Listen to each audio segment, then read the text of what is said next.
I think there are quite a few limitations at the moment, because obviously we're in the foothills of this technology, but a few that I would highlight for the purposes of L&D particular would be around issues around the content and content bias specifically. So obviously it works on the data that's in there. So if the quality of the data isn't there or it's out of date, so some of the tools can only go back as far as 2021, for example. So if you're working on something that's new and emerging, there might be restrictions on that.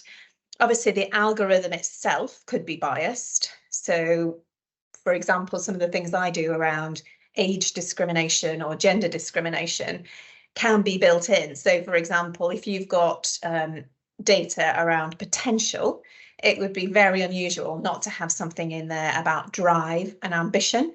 So if you're talking about career ambition, for example, that means very different things for different genders and for minority groups. So you can be building in bias into the algorithm or the way the data is analysed.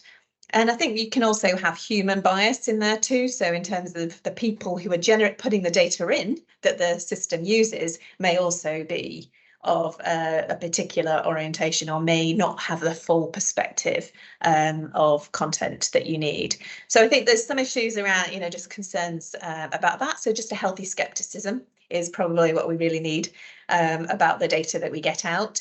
In my experience, I've found that it is a good starting point. So if you're just starting to think about an article, for example, if I'm writing an article or a point of view on something, it can be a good starting point. But for me, honestly, if I'm writing a brand new point of view on something, some fresh insight that doesn't already exist, it takes me about 20–30% there. It doesn't actually do the majority of the work around the compelling narrative, the new perspective, the different perspectives that you get from a truly diverse group of people having a conversation together. But it does get you off the blank page, I'd say. So it's a reasonable starting point.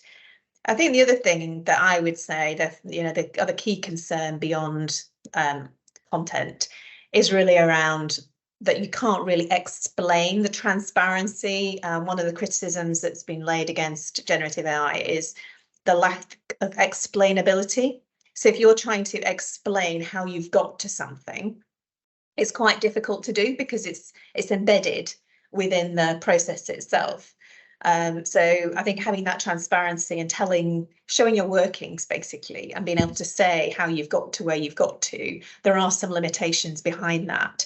And for where you're trying to shift human behaviour, for example, and bring people on the journey around a shift in perspective or habits, it's really helpful if you can explain how you've got to where you've got to. So I think there are a few limitations that are coming, but I think, it's helpful to have that kind of critical eye on anything, whether it's generative AI or something else.